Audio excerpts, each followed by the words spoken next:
ان اللہ یحب التوابین،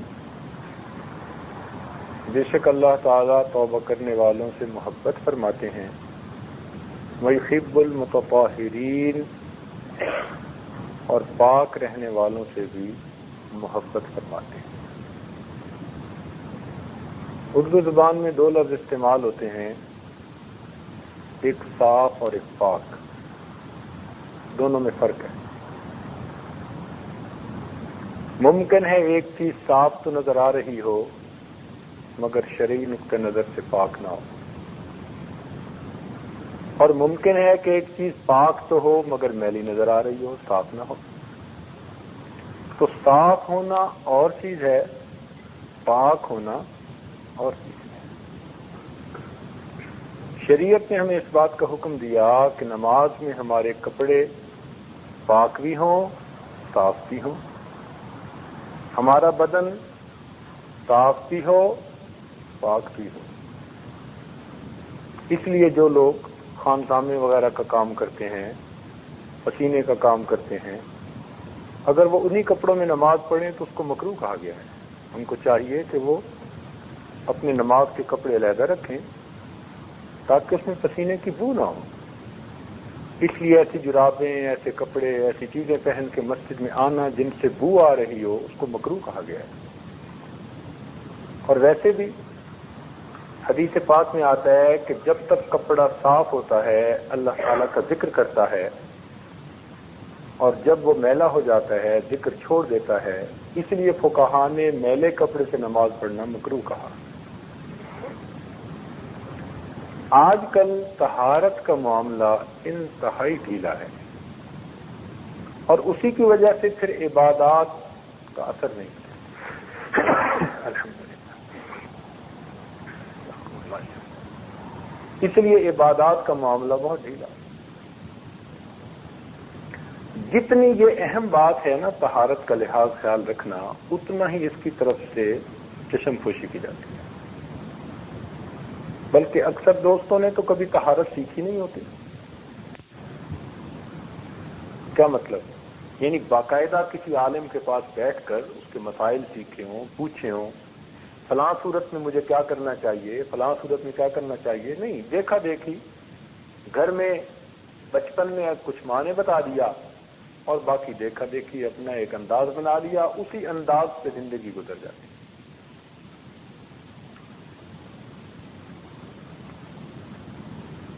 کیونکہ ان مجالس میں خشیت نماز کے متعلق باتیں ہوں گی، مقصود ہمارا وہ ہے، اس کی ابتدا طہارت سے ہوتی ہے۔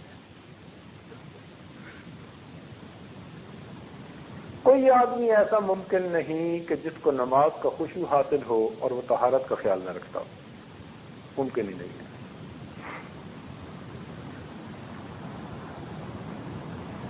تو اس لیے آج کا عنوان طہارت رکھا گیا۔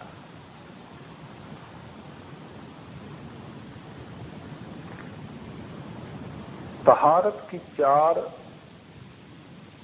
منزلیں ہیں۔ تصوف میں مشائخ کی نظر میں طہارت کے 4 درجے ہیں، 4 مراتب ہیں۔ سب سے پہلی طہارت بدن کی طہارت،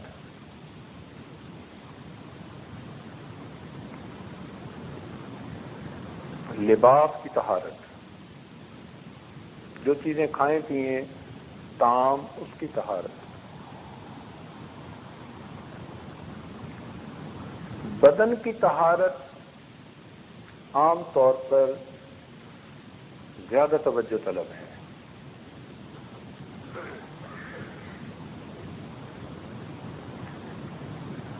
مثال کے طور پر آدمی کو غسل کے فرائض کا پتہ ہو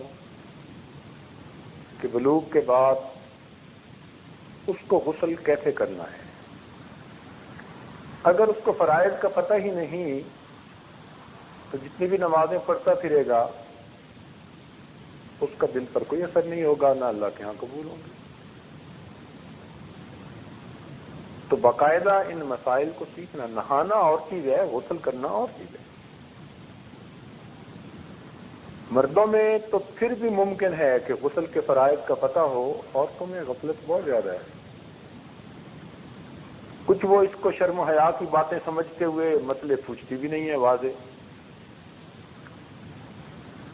اور گھر کے مردوں میں اور مردوں میں فرق کوئی نہیں ہوتا۔ بات ذرا سخت سی کر دی ہے مگر کر ٹھیک دی ہے۔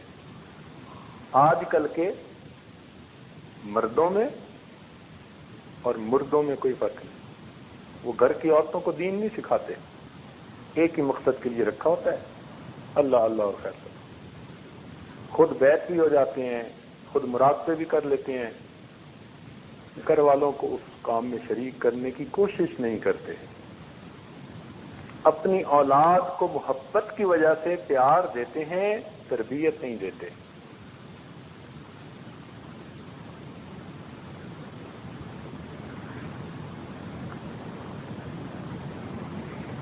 تو خود مرد اگر طہارت کا خیال نہیں رکھیں گے تو عورتیں کیسے خیال رکھیں گی، بچے کیسے خیال رکھیں گے؟ گھر میں ناپاکی سب سے زیادہ بچوں کے ذریعے سے پھیلتی ہے، اور وہ معصوم ہوتے ہیں، ان بچوں کو کیا پتا، وہ پاکی ناپاکی کو نہیں سمجھتے۔ وہ اسی باتھ روم میں جائیں گے، اسی لوٹے کو استعمال کریں گے، ان کو کیا پتا کہاں چھینٹے پڑ رہے ہیں اور کہاں نہیں پڑ رہے۔ شریعت بھی ان کے لیے کسی درجے میں آسانی کرتی ہے جب تک بالغ پورے طور پر نہیں ہو جاتے۔ یہ تو ہمیں واچ کرنا ہے، دیکھنا ہے کہ بچوں کو طہارت ٹھیک آتی ہے یا نہیں آتی۔ اب آپ یقین سے کہہ سکتے ہیں کہ اس نے اپنے سب بچوں کو غسل استنجا کے مسائل سکھائے ہیں، یا کسی ایسے عالم کے پاس دکھایا ہے کہ جس نے ان کو یہ مسائل سکھائے ہوں؟ نہیں۔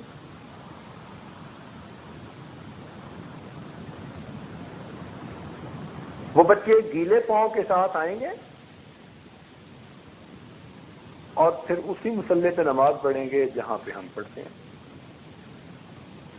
اب جب گیلے پاؤں سے مصلے پہ کھڑے ہوئے تو مصلے پہ بھی اس کا اثر آیا۔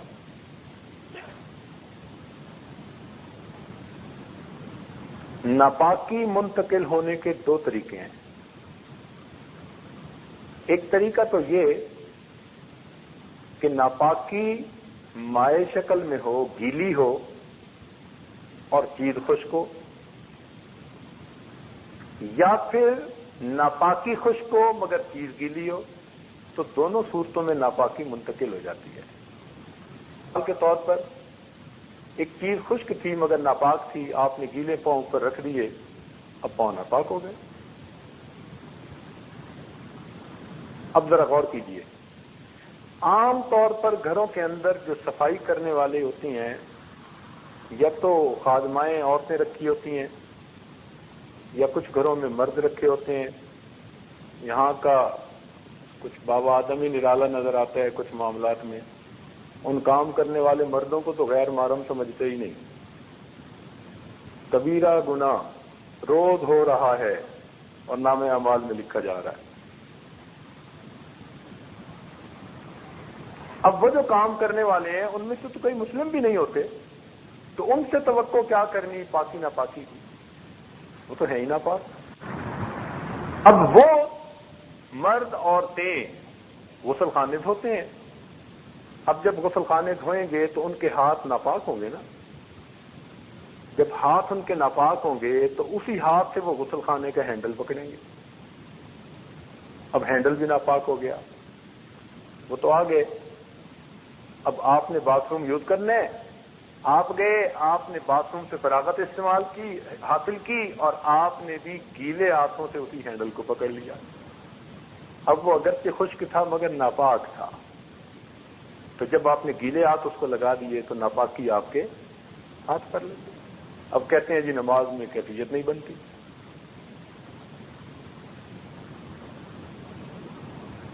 زہر کوئی جان کر پیے یا بے دھیانی میں پیے، زہر نے تو اثر کرنا ہے۔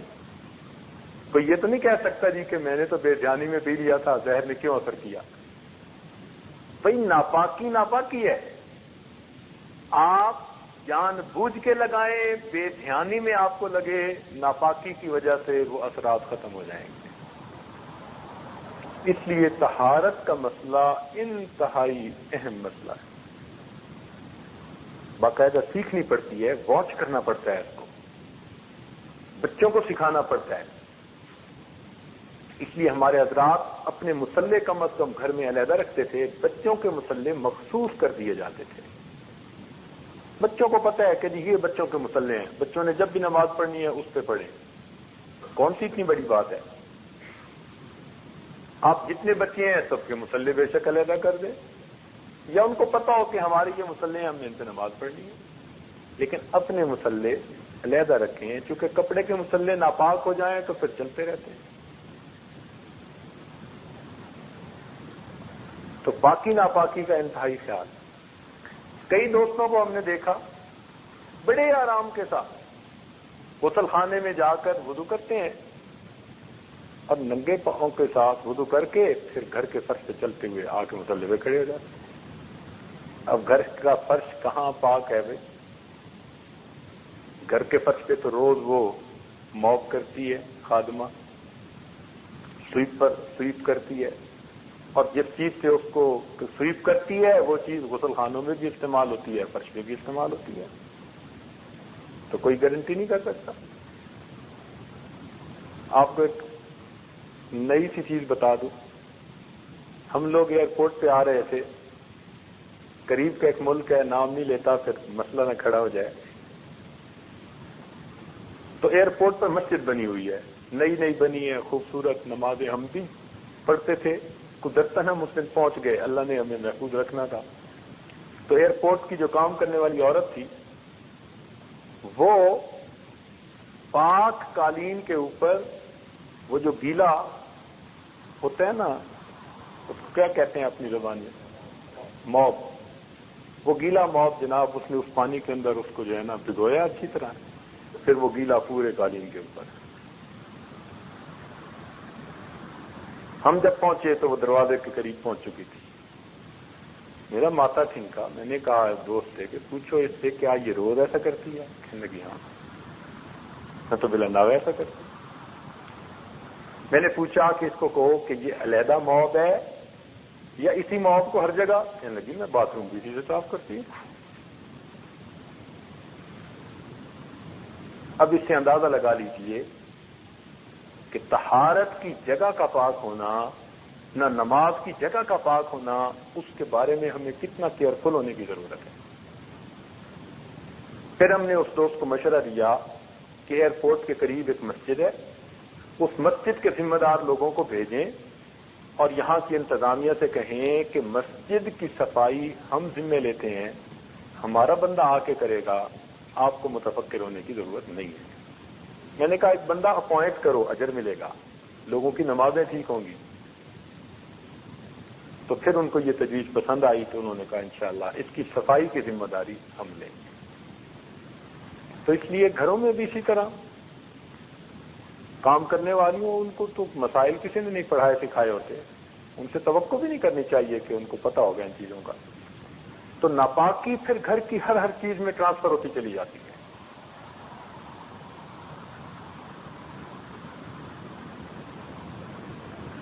تو بدن کا پاک ہونا، اس کے مسائل سیکھنے پڑتے ہیں۔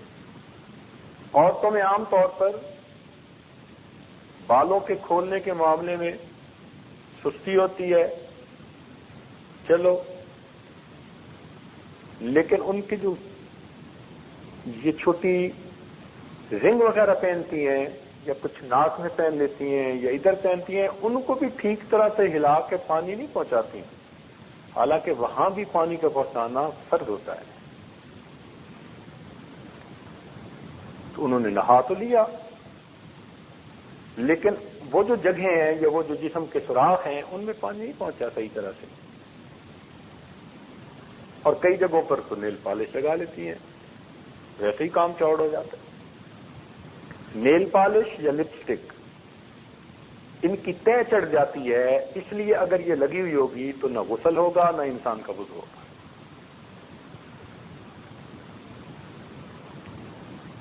اور عورتوں کی جہالت کا یہ حال ہے اس وقت کہ میں ایک ملک میں تھا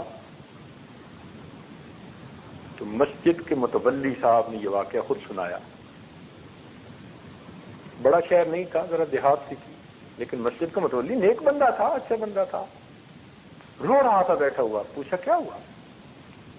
کہنے لگا جی حال یہ ہے میرے اپنے گھر کا، حالانکہ میں گھر کے اندر تعلیم بھی کرواتا ہوں اور سارا کچھ کرتا رہتا ہوں، نیکی کی بات بھی کرتا رہتا ہوں. میاں بیوی ہم اکٹھے ہوئے، فجر کا وقت میں نے غسل کیا، نماز پڑھنے چلا گیا. معمول تھا اشراق تک مسجد میں بیٹھنے کا. اس دن جی چاہا کہ میں جا کے آرام کروں کیونکہ سارا دن کام کرنا ہے، تو میں نماز پڑھتے گھر آ گیا. میں نے دیکھا کہ میری بیوی بھی آرام سے نماز پڑھ رہی ہے. تو مجھے خیال آیا کہ بھائی میں نے نہایا تو ٹھنڈ بہت تھی، ٹھنڈی بہت تھی، تو اس نے بڑی ہمت کی کہ اتنا جلدی فارغ بھی ہو گئی، ورنہ پانی گرم کرنے میں نہانے میں وقت لگنا ہے. تو میں نے پوچھا کہ تم نے اتنا جلدی نہا بھی لیا؟ کہنے لگی میں تو نہیں نہائی. آپ کیوں نہیں نہائی؟ کہنے لگی میں کوئی کسی غیر مرد کے پاس گئی ہوں جو میں ناپاک ہوئی ہوں. تب پتہ چلا محنت کی.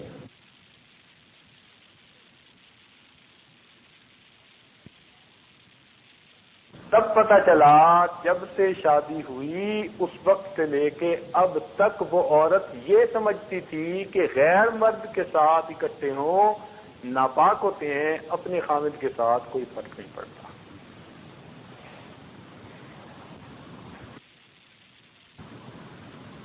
تو اس لیے بچیوں میں طہارت کے مسائل، اسی تو ہم کہتے ہیں کہ بچیوں کو کیوں نہیں عالمہ فاضلہ بناتے، ان کو کیوں نہیں دینی تعلیم دیتے. میرے دوستو، کسی آدمی کے دو بچے ہوں نا، ایک بیٹا اور ایک بیٹی، اور اس کی حیثیت اتنی ہو کہ دو میں سے ایک کو دین کی تعلیم دے سکتا ہے، تو اس کو چاہیے کہ بیٹی کو تعلیم پہلے دے. اس لیے کہ مرد پڑھا، فرد پڑھا، عورت پڑھی، خاندان پڑھا. اور آج کل بچیوں کی تعلیم کی طرف سے بہت ہی غفلت ہے، بہت غفلت ہے. ہمارے حضرات تو خود پڑھایا کرتے تھے. درمیان میں ایک واقعہ یاد آ رہا ہے.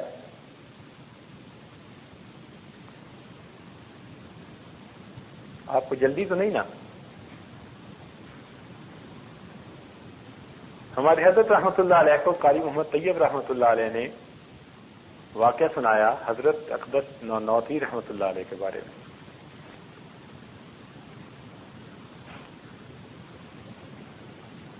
فرماتے ہیں کہ دادی اماں نے یہ واقعہ سنایا، یعنی قاری طیب صاحب نے خود یہ دادی اماں سے سنا. حضرت نانوتوی رحمۃ اللہ علیہ کی شادی ایک نواب صاحب کی بیٹی سے ہوئی تھی. وہ نانوتوی رحمۃ اللہ کے عاشق صادق تھے، بہت عقیدت محبت تھی، اور انہوں نے بڑی چاہت سے بیٹی کا رشتہ ان کے ساتھ کیا. اور جب رشتہ کیا تو اس زمانے میں 1,00,000 روپے کے زیور بنوا کر بیٹی کو دیے. اس زمانے میں جب استاد کی تنخواہ 3 روپے 2 روپے. اب حضرت نانوتوی رحمۃ اللہ علیہ جب پہلی رات اپنی اہلیہ کے پاس پہنچے، سلام کیا اور پھر فرمایا کہ دیکھو نکاح کا مقصد ہے میں نے آپ کے ذریعے گناہوں سے بچنا ہے اور آپ نے میرے ذریعے سے گناہوں سے بچنا ہے. میں نے آپ کے ذریعے گناہوں سے بچنا ہے اور آپ نے میرے ذریعے سے گناہوں سے بچنا ہے. ہن لباس لکم وانتم لباس لہن. یہ بات کر کے پھر فرمایا کہ زندگی اچھی تب گزرتی ہے جب میاں بیوی دونوں ایک سطح پر ہوں. اب میں فقیر اور آپ امیر، میں ساری زندگی محنت کروں تو آپ کی طرح مالدار نہیں بن سکتا. آپ اگر میری طرح بننا چاہیں تو ابھی بن سکتی ہیں. تو اہلیہ صاحبہ نے کہا ہاں میں بننا چاہتی ہوں. تو مان لگے کہ یہ جو ترکیہ کا جہاد ہے نا، اس وقت جہاد تھا کہ تم یہ اپنا سارا زیور مجاہدین کی طرف بھیج دو، اجر بھی ملے گا اور پھر میں اور آپ ایک رنگ میں ہو جائیں گے. لدھیانیہ صاحبہ نے سارے زیور اتار کے دیے، حضرت نے صبح رومال باندھ کے مجاہدین کو بھجوا دیا۔ اب ایک دن گزرا تو عورتوں میں عادت ہوتی ہے، یہ عام طور پر دلہن کو دیکھنے آتی ہیں، تو ایک بڑھیا فتنے کی پڑیا وہ کہیں سے دلہن دیکھنے آ پہنچی۔ اب اس نے جو دلہن کو دیکھا کہ زیور کوئی نہیں، تو وہ تو کہنے لگی کہ یہ تو لگتی ہے ماں باپ پہ بوجھ بنی ہوئی تھی، انہوں نے دھکا دے دیا، کوئی زیور بھی نہیں تھے پہنایا، عجیب جلی کٹی سنائی۔ تو دادی اماں نے تو رونا شروع کر دیا۔ اب حضرت نوفی رحمۃ اللہ جب آئے تو پوچھا کیوں رو رہی ہیں؟ کہنے لگے بس مجھے گھر چھوڑ گئے ہیں۔ بچی ہوتی ہیں، تھوڑا دل ہوتا ہے، کسی بات پہ پریشان ہوتی ہیں تو پھر ماں باپ کا گھر یاد آتا ہے۔ حضرت نوفی رحمۃ اللہ گھر چھوڑ کے آ گئے۔ اب اس زمانے میں زنان خانہ مردان خانہ یہ علیحدہ ہوا کرتا تھا، شرم و حیا کا دور تھا، سبحان اللہ۔ مرد ضرورت کے وقت جاتے تھے عورتوں کی سائٹ پر، ورنہ ہر وقت کا بیٹھنا اٹھنا نہیں تھا جیسے آج کے زمانے میں ہو گیا ہے۔ ایک دو دن کے بعد جب نواب صاحب نے عورتوں کی طرف یعنی گھر کی عورتوں کی طرف آئے تو بیٹی کو دیکھا تو حیران ہوئے کہ بیٹی کب آئی؟ پتہ چلا 2-3 دن ہو گئے، بھائی شادی کوئی تو اتنے دن ہوئے۔ پھر اہلیہ نے ان کی بات سنائی کہ بیٹی تو اس لیے آئی ہے کہ بھائی زیور سارے بھیج دیے اور وہاں کی عورتیں جلی کٹی سناتی تھی۔ ہاں، ان کا یہ کون سی اتنی بڑی بات ہے؟ نواب صاحب نے 1 لاکھ روپے کے اور زیور بنوا کر بیٹی کو دیے اور پھر خود چھوڑ کے آئے، خود چھوڑ کے۔ حضرت نوفی رحمۃ اللہ علیہ جب مدرسے سے گھر آئے، اہلیہ آئی ہوئی تھی، جب ملاقات ہوئی تو حضرت نے فرمایا خدا کی بندی،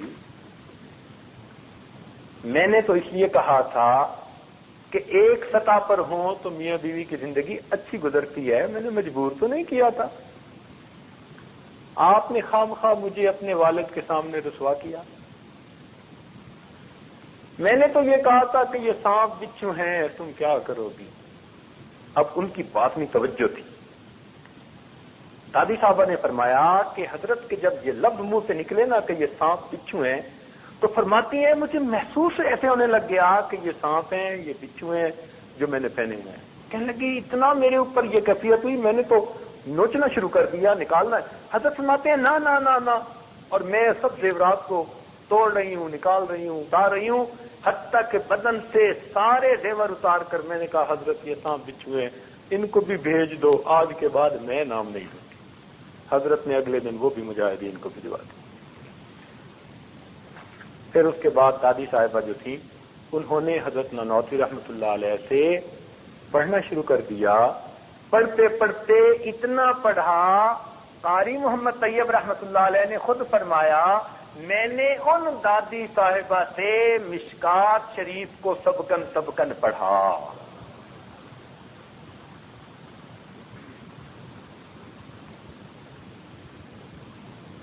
تو ہمارے اسلاف گھر کی عورتوں کو اس طرح بنایا سنوارا کرتے تھے